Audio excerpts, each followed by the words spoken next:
Uh-oh. It's not playing my music. I'll do that later on anyway in post-production. It didn't work, Sariah. All Anyway, right. welcome to This Week in Mormons, everybody. I'm your host, Geoff Openshaw, founder of the show. It's wonderful to have you here for another terrific week where we will dissect Latter-day Saint news and also, of course, appreciate the general conferences this next weekend. And so we can talk about what we look forward to with that. So I'm excited. The pre-conference show is always a fun one. There's a lot of anticipation around general conference weekend, and that's a great time. I'm joined this week, of course, by a wonderful friend of the show, author, all-around great person, Sariah Wilson is here. How you doing? I am so good. Thank you for having me back. It's dynamite to have you back. I just love that you hop in with this. You know, we don't have a lot of like straight up guests who are sure let me come back and just talk the news and what else with you. So we're thrilled, and our listeners are thrilled. Do you know how much good feedback I got about your last time here in January? I don't. I'm not I you. had So binders full of good feedback, Sariah. It was outstanding. Okay, that's very nice. Thank you. You're welcome. I just wanted, I mean, he's your senator, and I just wanted to make sure that you remember dear Willard Mitt. So what's new on your end? What's been going on since we last got together? Since you last talked to me, I'm I don't know, writing, family, church, all that kind of good stuff. Pandemic still going on. So, the regular. It is? Even in Utah? Even in Utah, you'd be surprised. I probably would not be surprised. Now, if you've, I believe you hinted at this before. I think we're on the precipice of another book coming out, a new novel. Is this the first novel since Roommate last year? Mm-hmm. Is that correct? Yep. And it comes out at the end of April. Yeah, it's called The Seat Filler. Mm-hmm. And since we're on... Oh, look, there it is. There it is. There it is. Now, I'm going to feign like I'm intrigued and don't know about it, but you've actually sent me a copy and I've read it. But so I'm just going to act ignorant here, and you can tell us about The Seat Filler. What's The Seat Filler? The Seat Filler is just a cute little fun rom-com about people who work as seat fillers at award shows, which is a real thing, and I think it's awesome.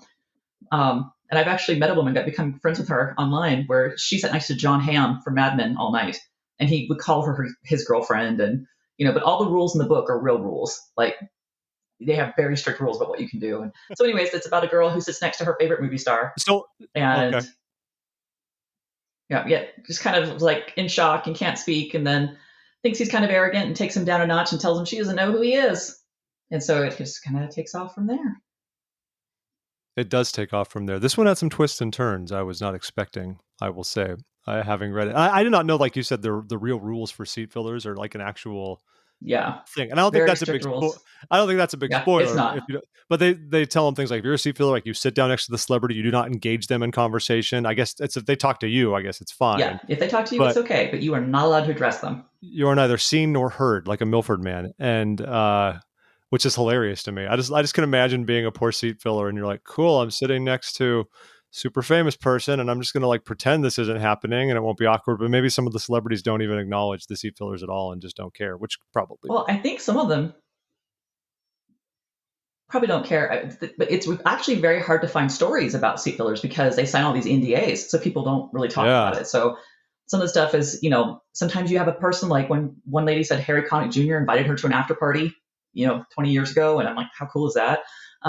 But in an event in the book with Juliet on the floor, that was a real seat filler thing that actually happened to someone where they got stuck. Oh, really? And it was next to Robin Williams. And she said Robin Williams just kept kicking her because he thought it was so funny.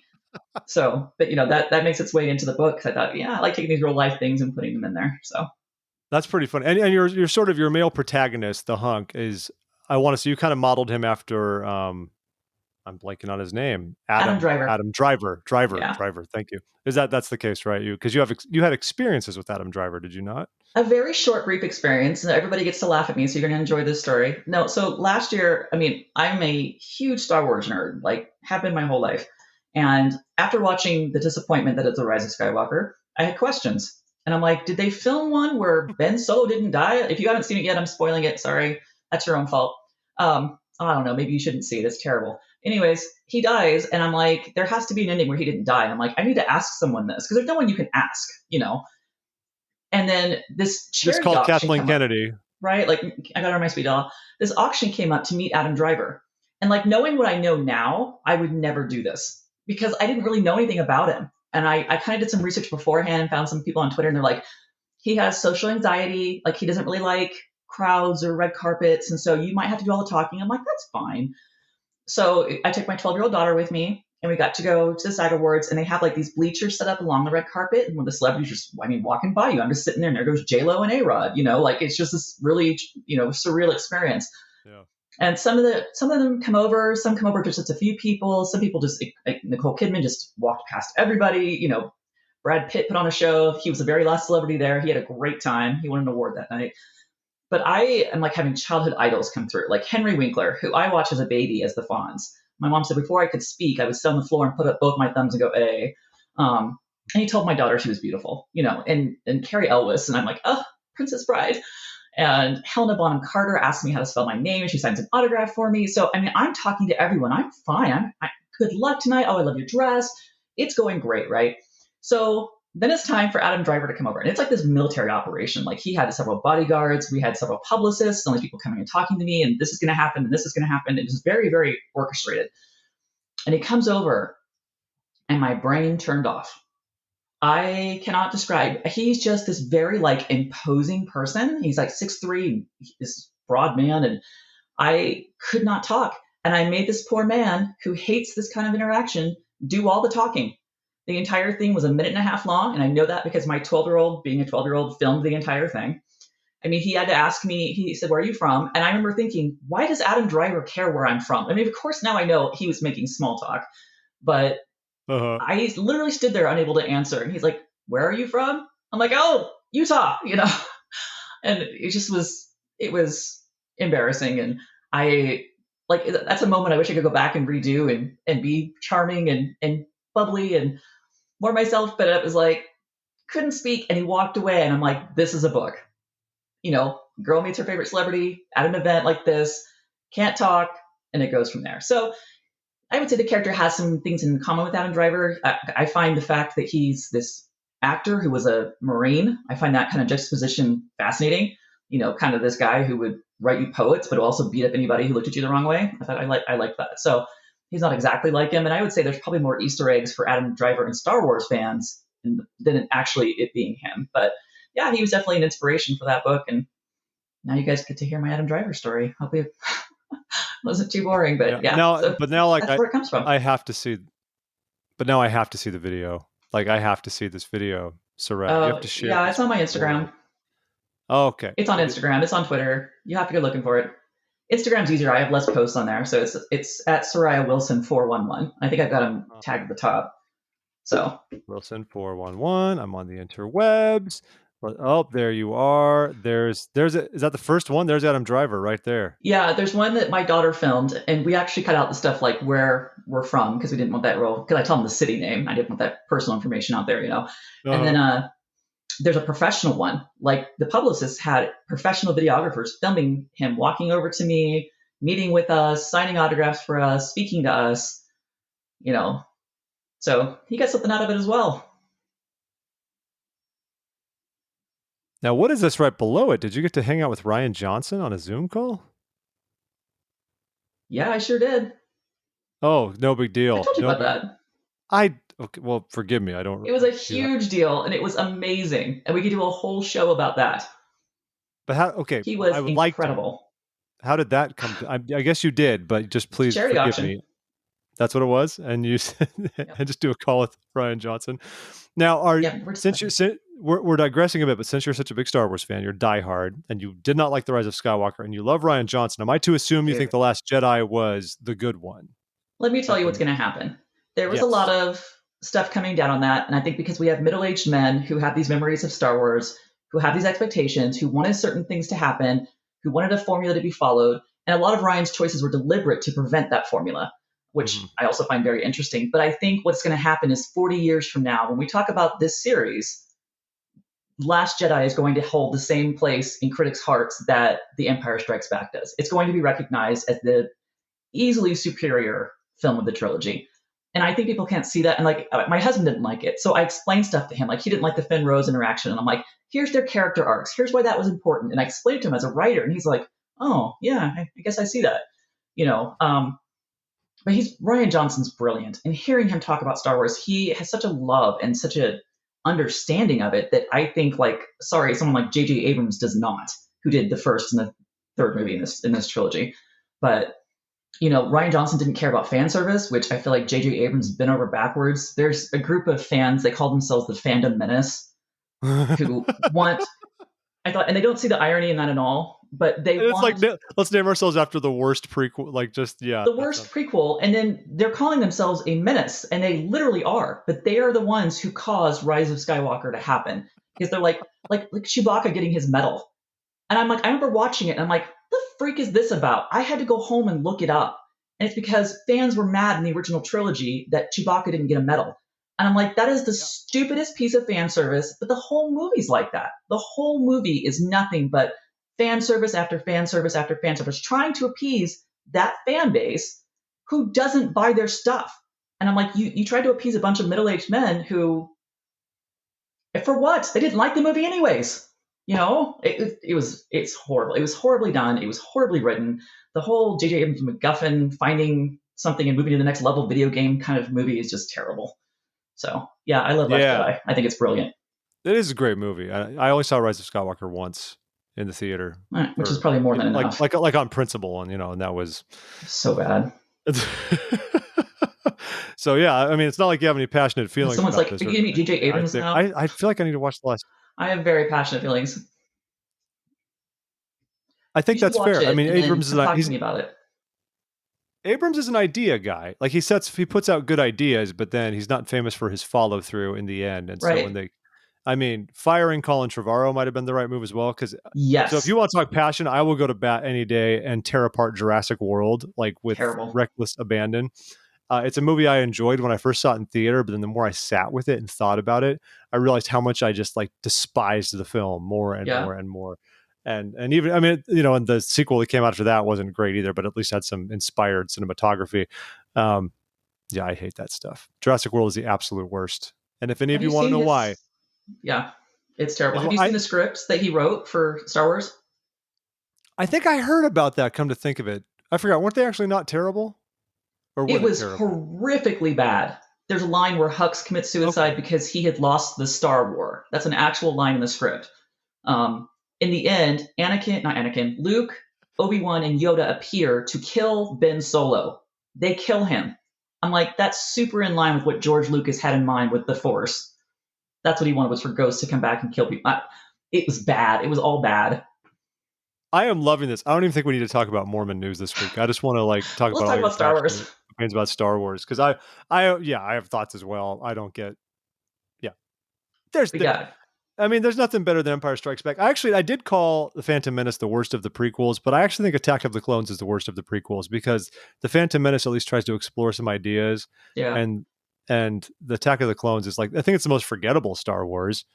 Whoever gets up and says, I want to watch Attack of the Clones, that's the movie for me. Nobody cares. At least Revenge of the Sith had horrible dialogue, but it was so dark the whole time, you just didn't care.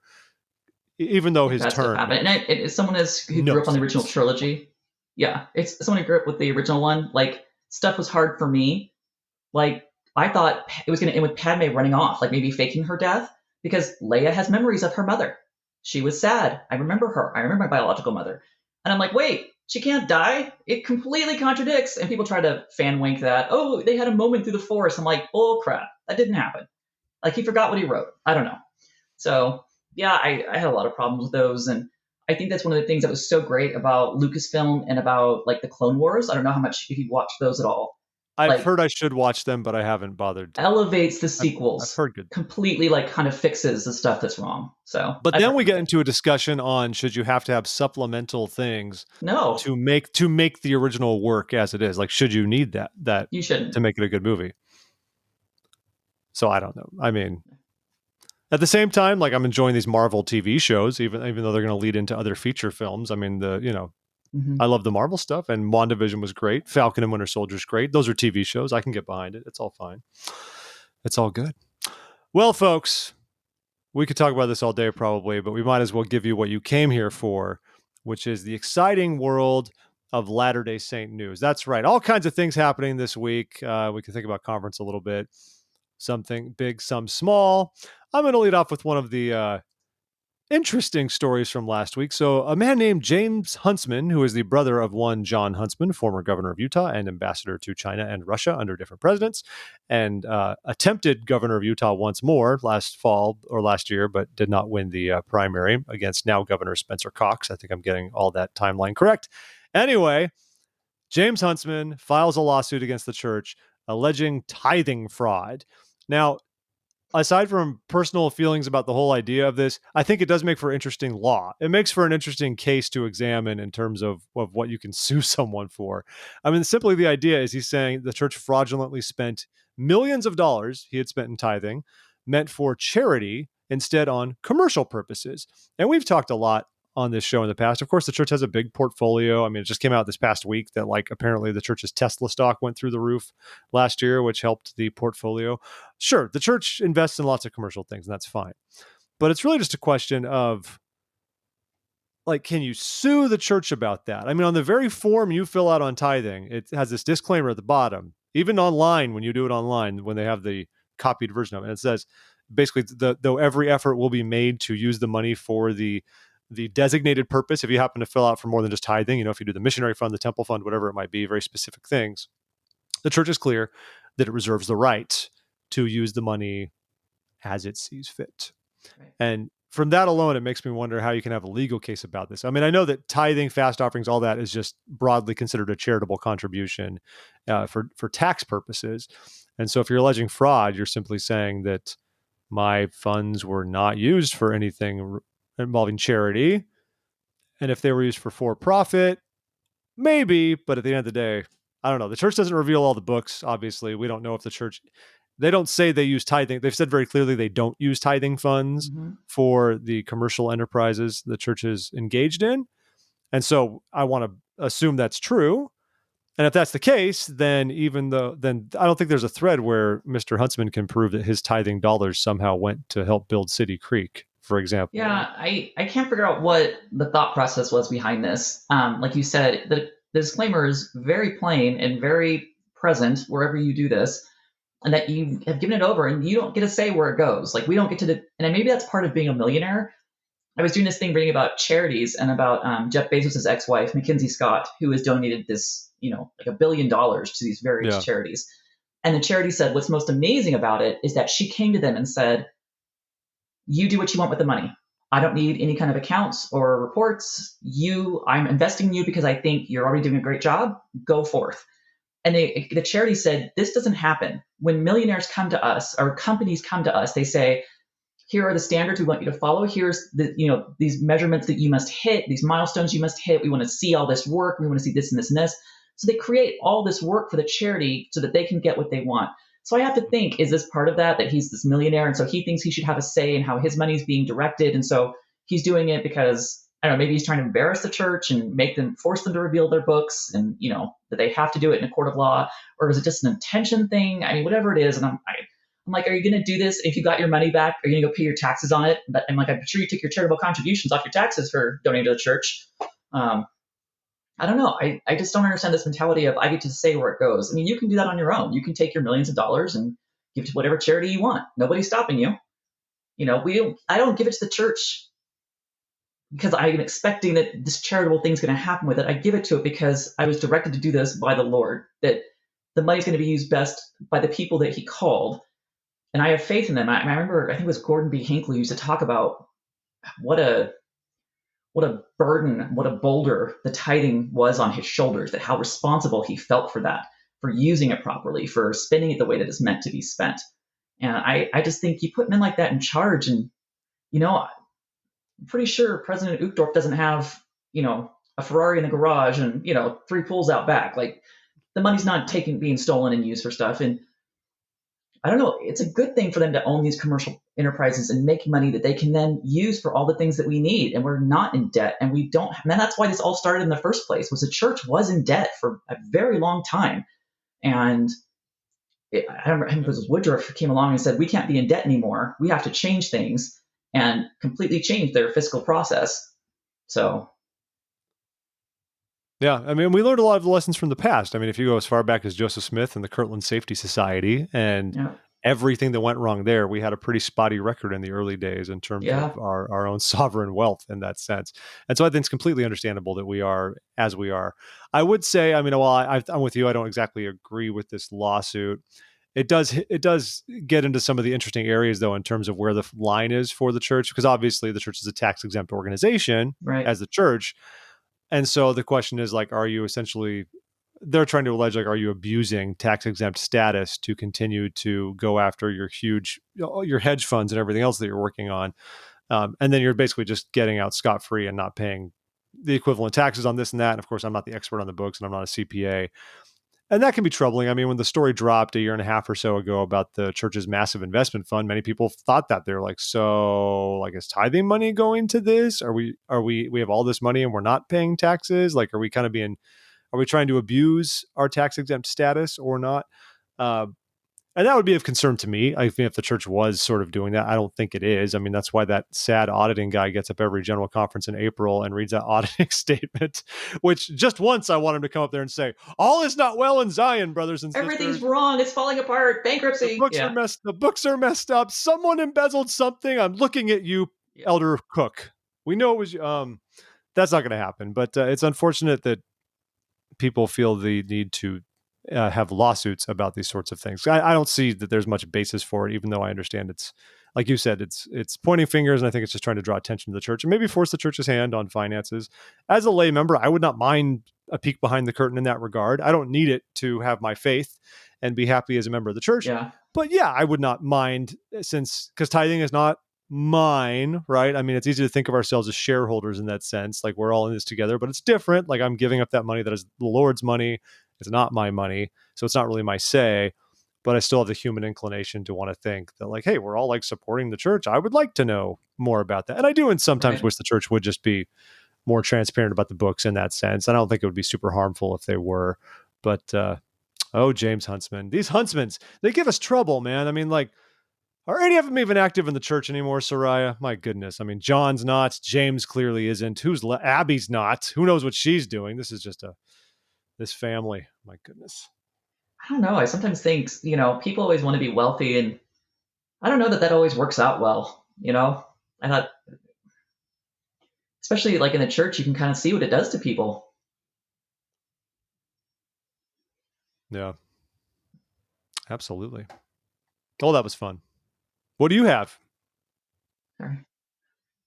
What do we have? So I'll have to bring you in on this because you were such a big advocate for it, but the church is saying they're going to try to preserve the murals in the Manti Temple. I went and looked at this artist, and I'm going to mispronounce her last name because I don't know how it's pronounced. It's Minerva. Is it Teichert? Teichert? Yeah, You know how to Teichert say works. this? Yeah, yeah, Teichert.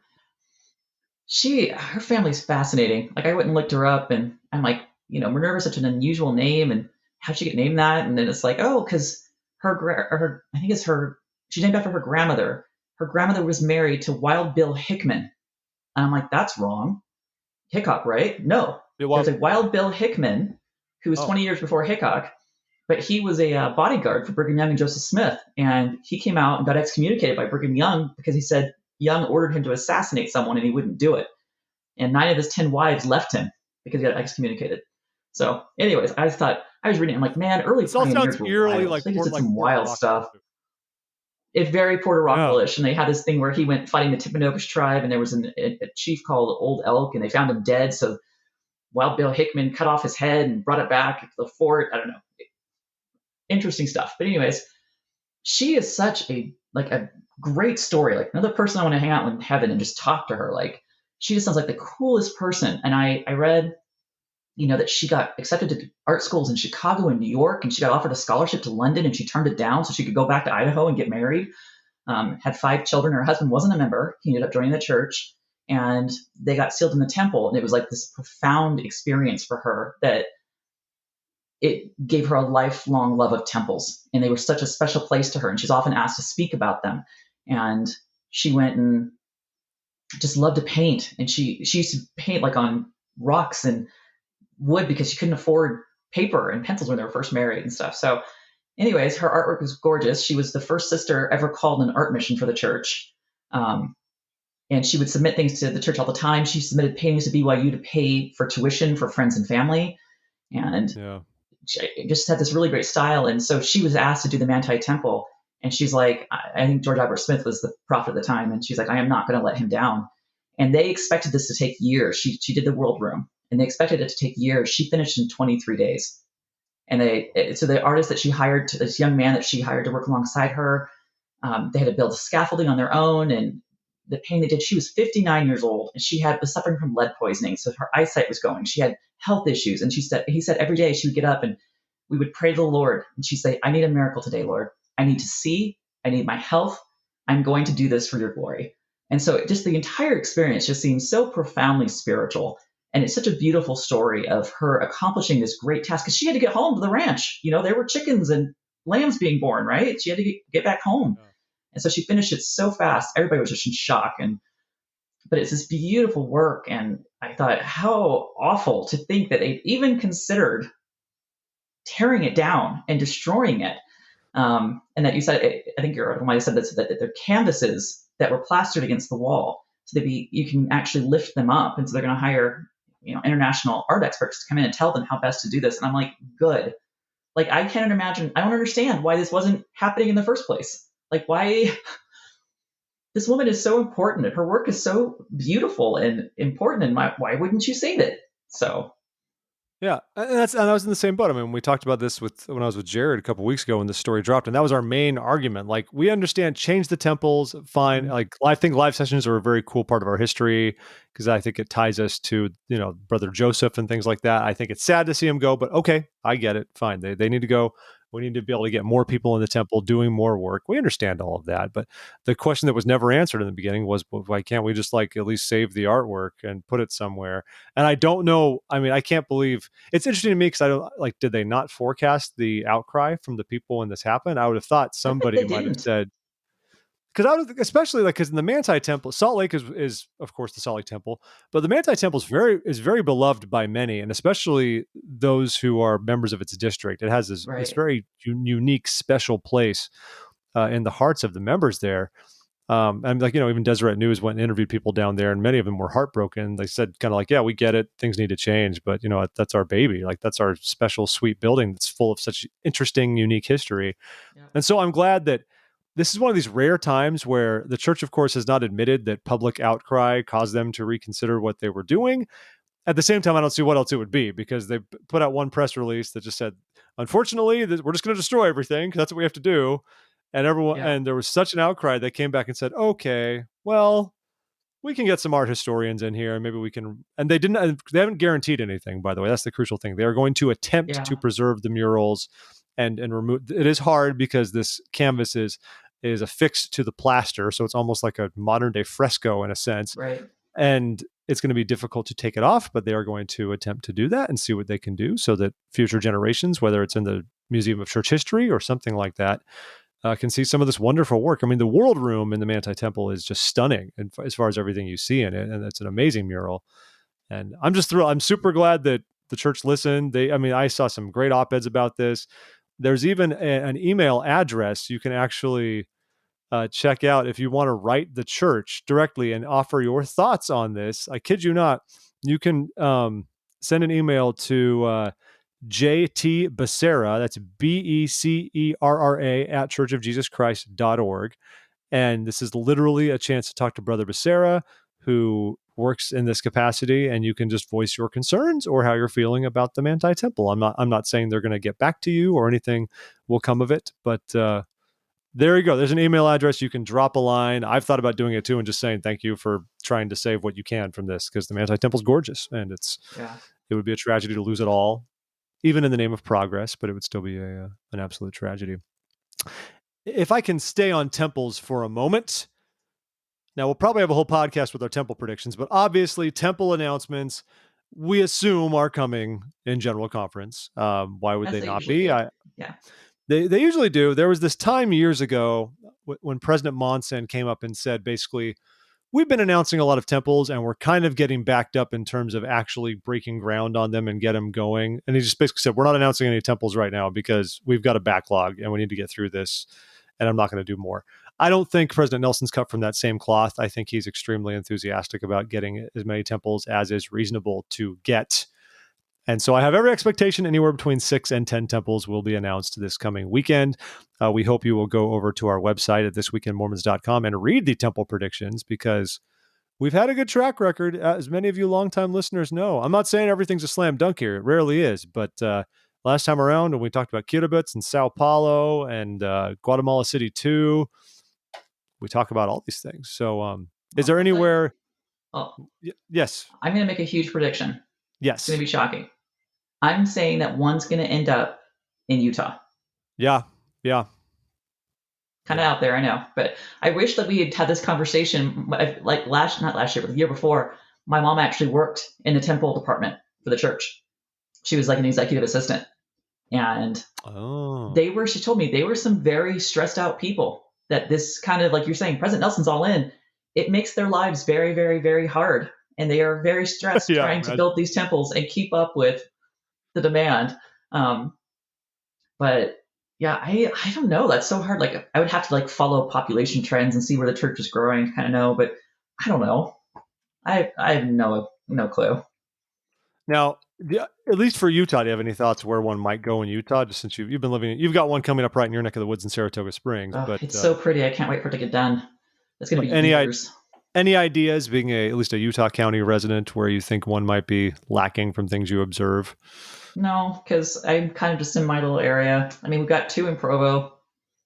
You know, that should be enough for anybody. I don't know. I mean, we got them in.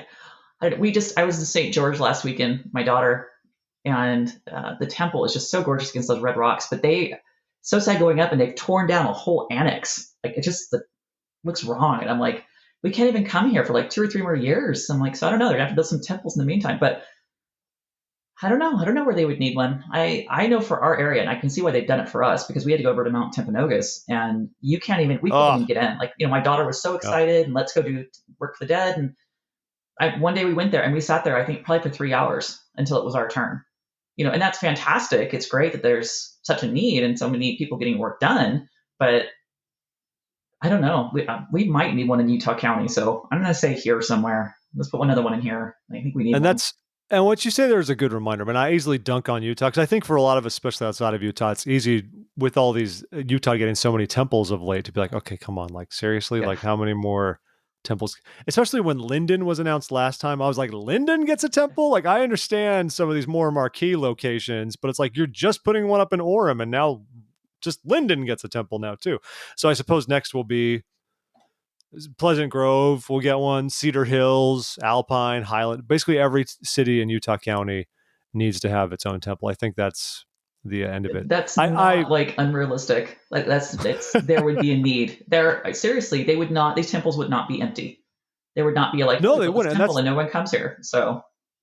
And that's the incredible thing is like, no, like you mentioned these 3-hour waits. I mean, that's unheard of. I've gone to temple, the DC temple, when it's been busy and it's fine. And busy just means like, well, you don't really have trouble getting into your session. It's just like a really full session. And so it takes longer to get through certain processes along it. And it's like, well, that's fine, but it just means you're here a little bit longer. But never have I been where I don't even know if I would wait it out. I mean, you were there with your daughter, and I'm sure you wanted to. Right. And that's what we did, because it was so important to her. It was her first time. And it was just like, we can't walk away from this. We're just going to have to sit here until they call our name. And it took a very long time. I would have at least been like, can you give me one of those pagers restaurants have? Like, can I just leave and, go get something to eat maybe? And then you can buzz me when it's... Here's my cell phone number. Give me a call to send me a text when you're ready. They should have that would virtual be nice. queues. Yeah. Well, we'll see what happens this weekend with the temples. I've been thinking one maybe even in like Spanish Fork might actually make sense at this point because there's so much growth down there in the southern part of the county. But I don't know. Who knows? We'll see. If not there... Well, my biggest guess actually for Utah, since you're the Utah, and I won't give them all away, I think Cache Valley is ripe for a second temple because they are slammed at the Logan Temple all the time. I believe it, yeah. And I could see them doing another temple in northern Cache Valley, maybe even on the Idaho side. I don't know exactly where it would be. And once they build that, then they would close the Logan Temple for a much needed restoration because of the 4 pioneer temples. It is the saddest on the inside. If a temple can be sad, it's not actually sad, but it's the saddest of the four, it looks like an old steak center. It's an interesting place. So I'm excited. We'll see what happens. Temples are fun. I'm stoked. I keep hoping they'll put one in Scotland because I used to live there, but who knows if it'll happen or not. We'll see. We just need some Scott people to join the church.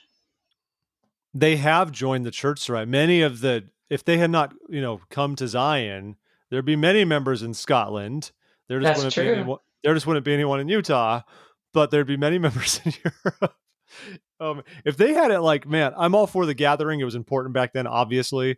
But it's funny to think how Europe would be if they had not done that, because there were a lot of members coming from many of these countries. I mean, Iceland had a ton of Latter-day Saints, but they all left. And so today there's just two branches in the whole country. Yeah. But there's a ton of people of Icelandic descent in parts of Utah because of this. And it's good. I don't think the Saints would have survived had it not been for all the immigrants who came along the way, of course. But you can't help but wonder. Absolutely. Yeah.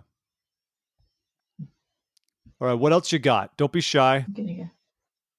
All right. So we have an article about FAIRMormon is dropping Mormon from their names, and they're going to stop apparently bickering in posts. Which, let's be fair.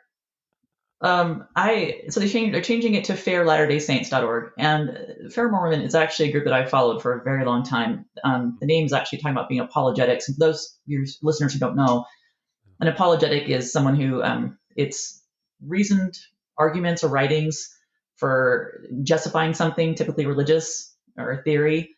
So when you're an apologist, you're writing kind of in defense of a religious theory. People think it means you're apologizing for the church. You're not apologizing for the church. That's not what it means. But that's just a term that's used for religious scholars. So they had that in their name and nobody knew what it meant. And so they're changing what the name means to, fair now stands for faithful answers, informed response. So what I like about them is I am really big on scholarship for their, ancient scripture. And they're the group that's kind of spearheading that right now.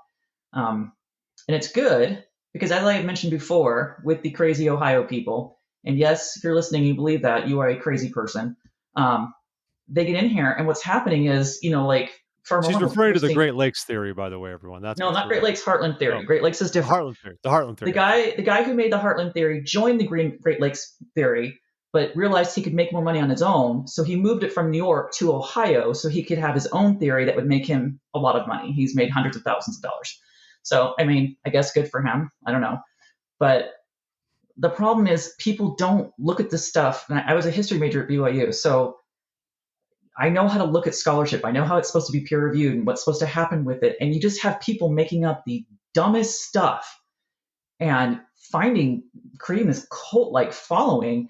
And what was happening is FAIRMormon would post articles online about, these really cool things. And these Heartlanders were coming in and attacking them, posting the craziest things, just attacking their faith and attacking their homes. And it was bad. So FAIRMormon, I think, kind of felt defensive and they had to protect themselves. And, their scholarship's being called into question. Their academia is being called into question. And so I think they try to defend themselves against the crazy people who are attacking them. Because again, That's what you are if you believe this theory. You can come at me because we will fight about it. But so I think they were trying to. I understand what they were doing, and they're now saying going forward they're going to try to basically not engage the crazy people. That they will come back to a scholarship point of view, and it's such an important thing. I actually have contributed money to them and some of their other organizations, or I guess brother organizations like Book of Mormon Central, because I think it's so important. And for me with the Book of Mormon, I just think if you know the culture and you study it and you understand it, the spiritual meaning is so much deeper. And many people seem to know this, but Lucy Mack Smith talked about before Joseph was ever allowed to translate, all of the Book of Mormon prophets came and visited him. And what they came to him and talked to him about was completely all secular, cultural stuff. This is what we wore. This is how we, what we ate. This is where we lived. This is how we talked to each other. Because Joseph had to know the secular. He had to have that basic understanding to go in and really understand the spiritual. And so, and I think it's fantastic, and we should focus on the spiritual of the Book of Mormon. But at the same time, I'm you are missing these layers and layers and layers of spiritual significance because you don't understand what else is going on. And then you have crazy people telling you it's someplace different when it's not. I'm not going to be back on the show anymore. Well, no, you're good. Why? See, it's interesting you talked about that story. Why don't we learn that particular story? Do you think in our Sunday school lessons? We bother to talk I don't about know. all the classic ones we hear about, the restoration of the priesthood, visitations from other angels, but no one That's talks about the Book of Mormon prophets visiting Joseph Smith and that informing was him. from a gospel doctrine book that I taught years ago. It was in there as a quote. It was in a primary manual too. So I mean, it has been taught, but I don't know if people just kind of gloss over it or they just think it doesn't matter. But whenever I'm asked to teach Book of Mormon, I've been a gospel doctrine teacher a few times. That's always the first quote. The first class I share, I always read that quote from Lucy Mack Smith. And this is why it's important. And I'm going to teach you things that are cultural as we talk about the spiritual significance.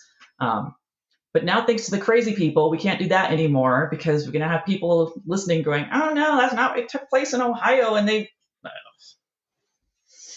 sorry, it bothers me. But that's why we can't have It nice didn't take things place in Ohio, everyone. because people go out and do crazy It stuff. took place. It took place in Ontario, Canada, and we all know this. We all. I'm just kidding. I just like to. I love how passionate you are about Book of Mormon origin, competing theories. I love it. I think it's super interesting, and I love people who you get revved up about it, and there's nothing wrong with that. I That's great. do. I'm sorry. I'm sorry, listeners. I do. I have a few soapboxes, and I think it's Book of Mormon origins and home births. That's the other one that I will get raged up about. So, Please tell us about home births. What is oh it? no, Everyone should have a I doula.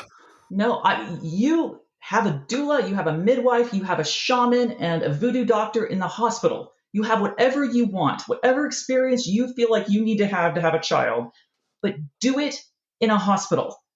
They can give you whatever experience you want to have. I do not understand women, these women who are like, for thousands of years, women have been having babies at home. And I'm like, for thousands of years, women and babies have been dying. Like I showed my class, I was teaching about Emma Smith, and I showed this chart because how many babies did Emma have die? Like it just was so traumatic for her and so heartbreaking for her. And I showed them this chart, and there's this chart where mother and infant deaths are just astronomically high, and all of a sudden it drops, like basement drops, and it goes low the whole rest of the way. It's in the 1930s, and I said, you know what happened in the 1930s? Women started having their babies in hospitals. Like so many things. I do not have a sister or a sister-in-law who have not had at least one major complication with a pregnancy and a birth. So they're all healthy and young. It happens. And I remember reading about this home birth advocate in Australia where she started bleeding out and on the way to the hospital died. And they said, had she been in the hospital, she would have lived and left her husband with 5 children under the age of 7. It's just so horrific to me. So that's, like I said, that is a soapbox for me where it's just this very preventable thing. And like my sister and I, we talked about, our doctor said, what's your birth plan? I said, my birth plan is me and the baby live. That's my birth plan. We both walk out of this, and the doctor's always kind of taken aback. And I'm like, everything else to me, it's just kind of selfish frippery. It's just stuff to make you feel better. You're putting lives at danger. You're putting lives at risk. It's like someone said, if you were walking into an auditorium that was dark and there's a guy with a gun and he's going to shoot, maybe it's going to hit you and maybe it's not. Maybe the odds are it's not going to hit you. But on the off chance that that bullet strikes you, don't you want the hospital to be right next door? Yes. So it is such a hard thing to do. And women feel so justified about it. They get very upset with me when I say this stuff. But yeah, that's one of my soapboxes is, oh my gosh, have your baby in a hospital. Whatever experience you want to have, go have it. Just do it in a hospital. I think sometimes we forget that God has blessed us with miracles in many ways, right? Yeah. Especially when it comes to medicine. It's so easy to think about, a long time ago, you see people ask, where are all the miracles? Why? I want God to give me a miraculous birth in my home. That's what women did a long time ago. It's yeah, but God blessed us with ingenuity and evolution and Medicine. to develop and medicine as people to make this better than it was before. And yeah, it's what I was getting at there. It's the same thing. We say, why don't I see miracles anymore? With people with healings and things like we have in the story in the days of old in the church. Yeah, well, they had no vaccines back then either. Part of the miracles we have are these great blessings we have today with modern medicine. And we're very fortunate. You and I, Sariah, we live in the United States. We have access to perfectly good healthcare despite, just, the system's not perfect, of course. It has issues and there's things we could all want to do better. But there are many of our fellow brothers and sisters in the world who don't have access to such good things. And if you look at mortality rates, even today in developing nations that don't have access to good health care for women and their children, those rates are typically higher, and because they don't have Yeah. it. So Huh? why would we? I'm with you. I mean, obviously, I'm the worst person to talk about this because I'm basically mansplaining at this point, and it's not my place. But Well, it's my place. And I say having them at home is dumb. So, yes, but I can say something as a concerned husband who's, I mean, when you watch your wife go through what she has to go through to bring children into the world, you absolutely sit back and you're just like, oh my gosh, like, like what yeah. can I do? And you're terrified. You're scared. Every time we've had kids, I'm scared for my wife. I'm scared for her well being, of course. Like no matter what, no matter how quote unquote routine it might be. And I'm super thankful we are in a hospital and not another setting. Just because I want to be in a tub. I don't want to be in a tub. I don't want to be in a tub with all. Who needs that? That's They have no, tubs in no, just put me in hospitals. my little paper Have it in a zip-up hospital. suit, and that's fine. That's all. It's all at the hospital. Oh, I like it. I like it. Here's what I'm going to throw at you. This is less directly LDS, but since it's kind of commemorative of the Latter-day Saint history of Utah. So apparently there's a bill going around in the state of Utah to create a commemorative license plate celebrating 175 years since the pioneers arrived. That's cool. Why would you not want to commemorate that? Why not? I think that's great. Though I do think when we're like 150, 175, like at which point does the milestone become one Yeah. where Kind of meaningless. you're just grabbing a mile? It's been Yeah. 215 years. Yeah. So this is an interesting plate, and I don't want to rag on it exactly, though. From a design perspective, I find it interesting. It has pretty blocky letters, like something you would make in Microsoft Word, and it says, let's say Utah, and then it says this is the place on the bottom, but the image is of the underside of a wagon or a carriage. The pioneers would have taken across the plains, and you see the big spokes of the giant wooden wheels. There were some who commented that the reason it's like this is because basically the plate is where it would be if it were actually on the wagon itself. Like that's the location of it, which I think is fine. But I admittedly find this to be an interesting design choice for a commemorative license plate. Hey, let's have a picture of the underside of a wagon. Yeah. Those are Like my this sense. is You where are the we Utah. we had to tie Timmy up and drag him on a rope behind. This is the view he had, from under the. I don't understand it. Like I saw that and I was like, what? I get it that you said it's supposed to be where the license plate would go, but That's my guess anyway, yeah. I mean that's the guess. I don't know. I would have probably, if it were me, I probably would have made the bottom part be like, the part of the covered wagon and have the top be white, right? Utah across the white top of it, and then put it on the back of the wagon. I wouldn't have put it under the wagon where the poop and everything went. I mean, I don't know what the point of this was. Or even So could you just have like a nice, beautiful tableau of showing wagons coming through Immigration Canyon, entering the valley, just a nice pastoral image to commemorate this? I think that's perfectly valid. Why not do that? it makes Why not sense. have an image of I don't know, Brigham Young and everyone on top of Ensign Peak pointing down at the valley? Of course, that would be, people probably get mad because that's very male centric, I guess. But I don't know. I feel like there's more we can do than I don't live in Utah, so it's like I have skin in the game. I live in Virginia. Plates are very boring. We don't do anything cool in Virginia. The best thing you can do is get a picture with a cardinal that has a holly bush it's holding. Yay, Virginia, the Old Dominion. Yeah, I think we Uh, have. My husband's got arches, the Zion arches, and I have a BYU one. So it is fun to dig into vanity, not even just vanity plates if you have the custom naming, but even just like the commemorative plates you can get in your state. If you haven't done this, listeners, I'm sure it varies by state, but like even here in Virginia, there's at least 40 different types of plates I could get in Virginia that are for all sorts of just rando stuff that you would never ever expect, which I think just it cracks me up. I love that this is even available. Like, do I really need plates that say like I'm part of the Fisherman's Guild? It's great. Why not? yeah. Utah's a great place, Sariah. What else is happening in Utah right now? Well, Anything interesting? I saw the article about the church not requiring missionaries to get vaccinated. Oh boy. And going back to maybe my soapbox moment, of hospitals, you find this stuff out on Facebook. There is a woman who has started an anti-vaccination movement in the church, and she has articles and lists, here's all the emails of people you need to contact. And I think she was morally outraged because the Friend magazine was talking about ways that kids can do things, like how to be confident. And for Be Brave, it was a child getting a vaccination, getting a shot. And she is so Yeah. morally Yeah. outraged by this.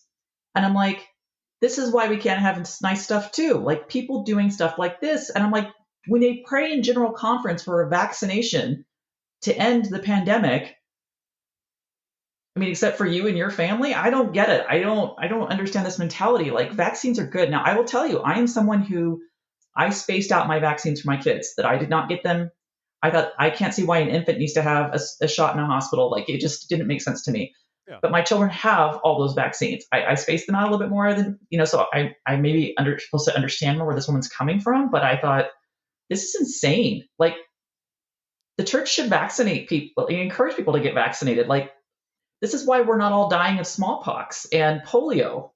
Like again, humans lived fine for thousands of years. They died horrible deaths from horrific diseases, and you have no idea how bad those diseases are. And my mom talks about how she remembers her mom lining them up to get the first polio vaccine because they knew how awful and horrific polio was to get and how it wrecked your life. And I think we forget. I think it's Joseph Smith said the greatest sin of our day would be ingratitude. And I think this is ingratitude to me. Like looking at this stuff and thinking that you're somehow above it or better than it, and it doesn't apply to you because you don't know what you're missing. You don't know how awful, awful these things are because you've lived a very sheltered life where it hasn't been an issue for you. Yeah, and it's funny because I mean the church as it often does, there's little carve outs in the agency, there always are. But it said right here in the statement from January when the first presidency got their vaccines and they put out a press release and showed pictures of them getting the jabs. But it said, quote, as appropriate opportunities become available, the church urges its members, employees, and missionaries to be good global citizens and help quell the pandemic by safeguarding themselves and others through immunization. But then it does say, next sentence, individuals are responsible to make their own decisions about vaccination. And then it says, consult Right, medical professionals and stuff. But they're clearly encouraging us to do this unless we have like a right. good reason not to. And what's interesting Well, there are about people who saying do have about right here, yeah, I mean, people have concern. Of course, there are people who have adverse people have reactions. There's medical not, conditions where they can't get certain vaccines, right? of course. And that's normal. That's okay. Like we get that. But obviously if don't just think there's some weird spook stuff going on and that President Nelson is like shilling for big pharma or some odd thing like that. Where it's a vaccine. It's a blessing. I mean, the church says this clearly, like we have fasted and prayed for this. What I think is Uh-huh. funny is this very statement says the church is urging its members, the church's own employees, and the missionaries to be good citizens and get the vaccine, which brings us up to last week when it turns out the church, though, is not requiring missionaries. It says in Utah specifically, but it is Right. not requiring missionaries in Utah to be vaccinated. It does encourage its members to follow the prophet's example with being vaccinated, but there was no requirement. I find that very, very interesting because I recall when I served a mission, and I've actually learned a lot about this week because of this story. It's caused me to dig into some things and remember what the requirements were for going on a mission. But yeah, I had to get vaccinated to go on my mission. Like I couldn't go if I didn't get vaccinated. I believe the rule is like you cannot serve outside of your home country if you refuse vaccines, is what I recall. And I served abroad. I served in Spain, so of course I had to get vaccinated for all kinds of stuff and all the hepatitis stuff you have to get when you get in Europe. And that was my choice. But that was what was laid out before me. Like, here's your mission call. In order to do this, you need to have your vaccinations. And Yep. I was like, that's expected and fine. That's been a part of my life. And I think it's very interesting they're not requiring them of missionaries, especially when they are emissaries of the church. And well, it could still be a personal choice, but missionaries are interfacing with people all the time. It's very interesting to me. I admit I'm quite perplexed about this when you pretty much make vaccinations more or less the norm for missionaries in the first place. With that caveat, of course, you can serve presumably in your own home country if you refuse vaccines. But I don't know. I just feel like wouldn't you want your missionaries to be the ones helping set an example within the rational parameters we were discussing? If you have medical conditions or this or that. But I just find this to be. I find it very odd. I'm not going to lie. I just think it's so strange that they are just not saying missionaries get a vaccine. This is the requirement. If you don't like it, well, then we can talk about what else you can do. But this is what we need to do going forward. And for anyone coming in the field right now, I would hope they would say, Hmm. please try to get a COVID vaccine before you enter the field. The one obvious thing to remember in all of that, though, is unlike vaccines for diphtheria and polio and whatever else, the COVID vaccine is, of course, not as widely available, and it's restricted access at this stage in the game. So it would be unfair to tell any missionary, like, you have to be vaccinated now or to go in the field. And I don't think the church wants to Right. sit around and wait for 6 months and not issue any mission calls in the meantime. Um, Right. I don't know. So I just think but I do think it's odd. I would think they would just say, like, yeah, you need to get vaccinated, but we can talk about it if you have an issue with it. But they're not. I agree with you. Yeah, I'm right there with you. Well, then good. Well, let's see, where are we at here? I'm going to jack one of your stories and stay back in Utah.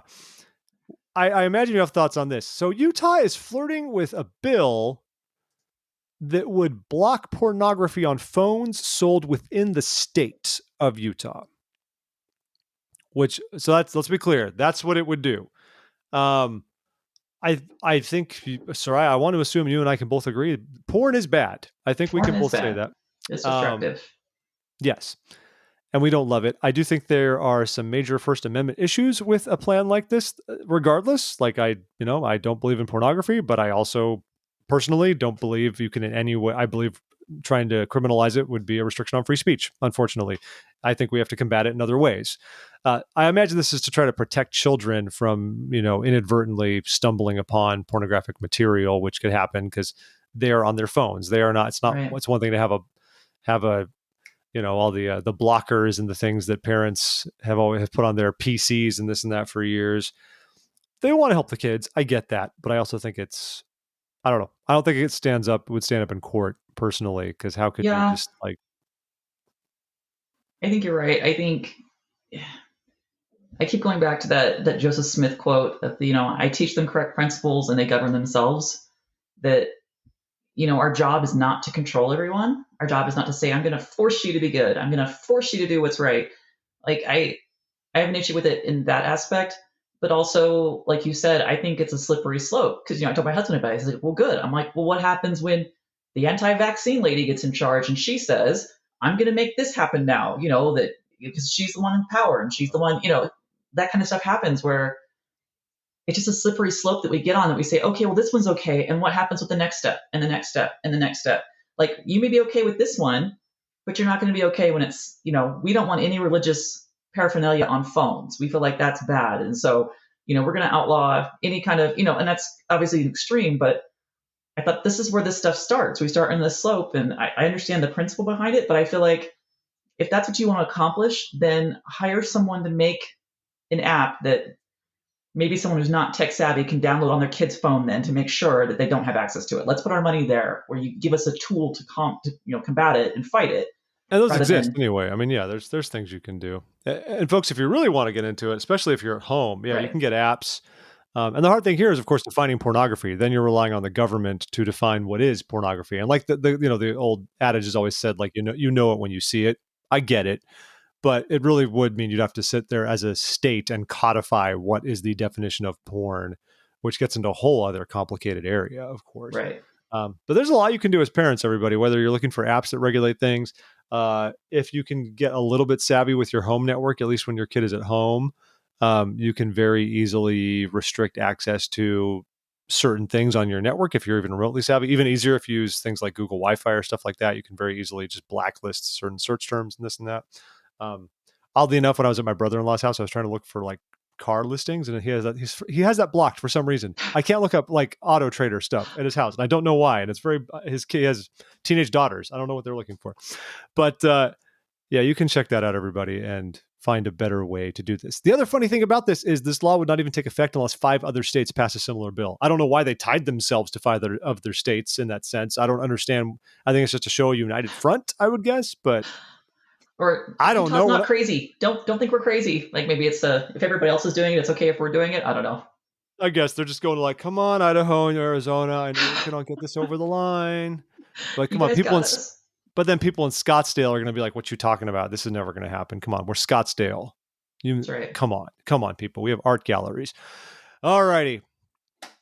I think we're pretty good on other stories. I don't need to talk about many of those this weekend. We're basically at time, so that's fine. Do you have anything you're looking forward to at General Conference? Anything you think you are Is there any counsel you're hoping to receive, Sariah? Anything that's jumping out at you for the weekend? Gosh, I think anything I would say would actually be really personal. So That's fair. I I mean, hope that's okay. But yeah, no, divulge everything to all of us yeah, right tell now. us everything, all your things. But yeah, I mean, there's specific things that I'm looking for that I hope to get answers to, and uh, it'll be interesting to see kind of what goes forward. Like, talking about that survey for the young people in the church. I'm like, are they going to change General Conference going forward? Are they going to change the format? Are they going to change?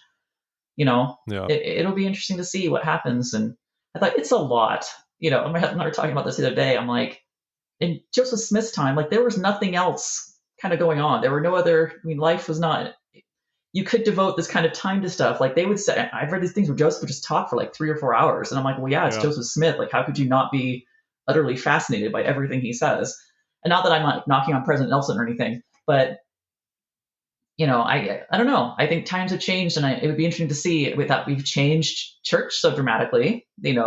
Especially from like even my mom's time, where the hours and days that they would spend going to church. Yeah. It'll be interesting to see if they kind of altered them, because I thought this generation coming up, they have short attention spans. Like it is very hard for my youngest kids, especially, to sit and watch 8 hours of conference. So it'll be interesting to see if they kind of change that going forward. Yeah, I'm with you too. I don't know. And then they're hinting at those sorts of changes. It'll be fun. And I'm always hoping for good counsel. I'm curious what the makeup of it'll be this time. I mean, a year ago when they did conference, it was unfortunate because everything was supposed to be this big commemoration of the first vision and all that. And most of that went out the window, right? You could tell they were sort of trying to kind of stitch together a conference that sort of recognized COVID, but there weren't many talks really about the pandemic at that time. And we were like 3 weeks in, really, Right. at that point, in earnest at that point. Um, but you could tell they also had to throw out a lot of what was supposed to be this much bigger celebration about the first vision, and that was unfortunate. And then 6 months later, the last conference there was a lot about pandemic and about hope and along those lines. And I'm curious if what we'll see any overarching themes this time, if it still leans on finding hope in despair during the pandemic, if we'll look at the hope for the future since vaccines are rolling out, if it'll be more of that tenor, or if because of that, there will be less pandemic talk in general, and we might just be talking about more quote unquote typical, conference remarks That's that true. we always get. It'll, it'll be interesting to see. I don't know, but I'm sure we'll be I there. hope somebody says go get a vaccine. I wish they would, but I don't think they will. And I that's know. the That's what I'm unfortunate. hoping for. I think it'll be the same thing where someone might say it during a talk and be like, "And the wonderful blessing of vaccines," but they'll never quite go as far as saying, like, "Brothers and sisters, seriously, do this." Like, come on. Um, they always just kind of like nudge it all that direction and try to say, "You see what we're doing here? President Nelson gets a Yeah. vaccine. They're good. Follow the prophet, right?" Yep. But they never just come out and spell it out directly, and that's just how we do things, I guess. I don't know. It's fine. Anywho, folks, if you want to pre-order the seat filler, which is out at the end of next month, you can, of course, go to Amazon.com and do that. We'll put a link with this episode over at thisweekinmormons.com that you can click on and just go do that. I thoroughly enjoyed it. It was a little bit saucier than The Roommate, but I've only read 2 of your books, so I don't know what the norm is in terms of... Yeah, I don't think it's that saucy, but I want you to go It read wasn't some like... regular romances so you can come back and go, oh, No, Sariah, no, it's so tame. And I'll be like, yes, I told you. No, and I know it is. Like, we talked about that when we first came on. I know you have your lines and this and that, but I guess compared to what Roommate had like one main makeout sequence, I would say. So that's the only thing that jumped out at me. I was like, all right, this one's there's a little bit more excitement going on this time around. Okay, I'm not going to spoil anything, people, but there's excitement of sensual varieties that is also appropriate and okay.